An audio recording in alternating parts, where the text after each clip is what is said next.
For having me anyway again. Welcome this week after the long break. We will present the results of our portfolio for the quarterly close. To begin with, it's one of the best quarters that we have in our portfolio history. Something that seems is very interesting to me that is going to happen this week. Every related with employment data. Yesterday, the ASM data was related and found and perhaps something that is catching my attention. It is this data is traditionally used to try to predict whether a recession will actually enter the cure in the United States. Yesterday data was 50.3, same estimate on 48.5. It shows again the resilience of the economy in the United States.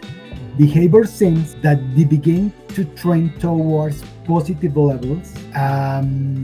Yes, we have very cautious on the last 3 weeks from Convestor. Second, there was excessive enthusiasm of some operators or traders who entered last into the rally in the beginning of the year. What we have been seeing since yesterday, the sharp drop in Tesla stock, a drop more 7%. And reminder, this crucial look at what is happening with biggest one of the seven magnificent. Because unfortunately, what happened with these companies, Apple, Microsoft, Google, Tesla, well, among others, doesn't affect the overall performance of the Standard & Poor's. Today, we are presenting a drop for almost 1% in the market, but this had to do a so-called negative perspective that Tesla presented. In this case, what had seen the previous week, what happened with Apple, that you remember, when the United States government decided to open and introduce low-seat staying.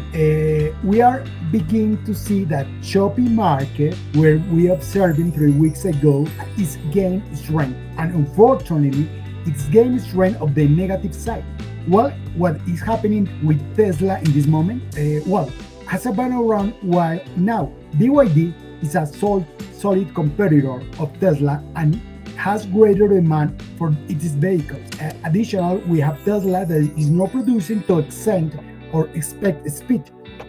On the other hand, there is also a demand. In case you don't know, the only barrier for BYD in the United States is the subsidy this given to American citizens of the people who lives in the United States. They are given that subsidy always to buy electric vehicles, those the vehicles have manufacturer or parent company is formed in the United States. This is a current limitation that BYD is entering in the US market, but it's also look the rest of the world and China in particular, demand continues to be strong. It's the same thing that happening with Apple in China, where Huawei phones also gain ground stand Apple. There is a band and the other bands today greater capacity in terms of camcorders. What is happening in Samsung is making real-time translation of codes. Disadvantage that Apple doesn't have at this time. So we have to be very aware of this chance that big main on short term. The performance of the American companies and consequently the broad standard. This doesn't meet in the short term. We expect the United States to perform poorly in macroeconomic terms, but this warning sign that should look that we what could happen in the future. You know that today the most important news in the market at the given that the situation begin in Israel again to do attacks and jump in the crude oil. Look, also the war is reactivation possibility trade war between United States and China is highlighted here.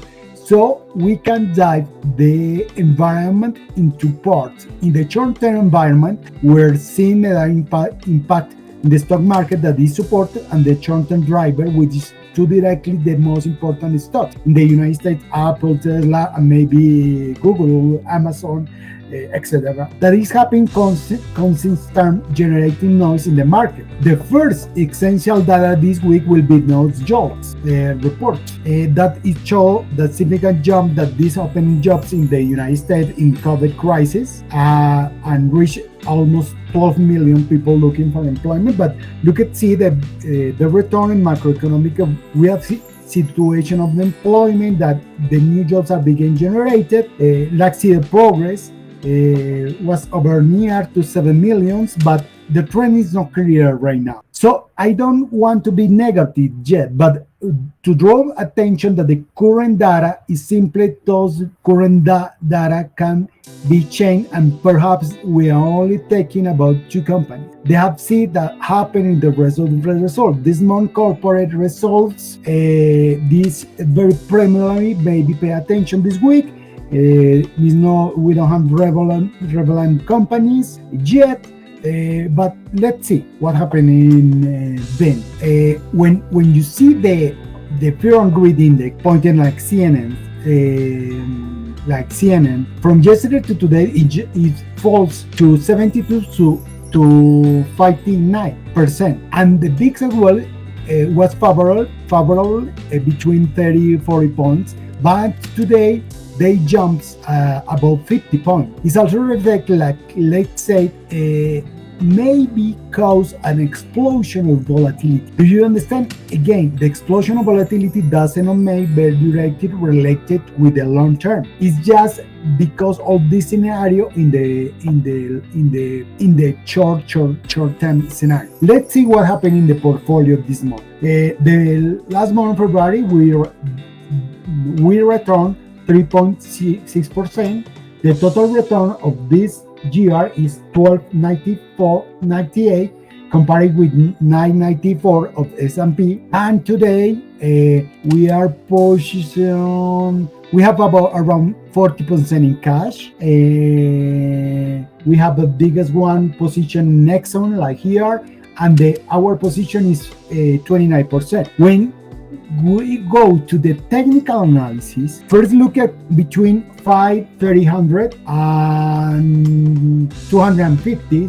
This was the range, and now we have breakdown. Maybe we go to this other zone is between 250 near to this one.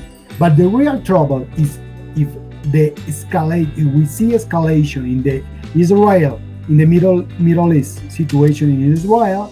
Maybe we can see the breakdown near looking to 100 points. So for that reason, our expectative at the moment is to be very cautious. This week we will have very interesting points.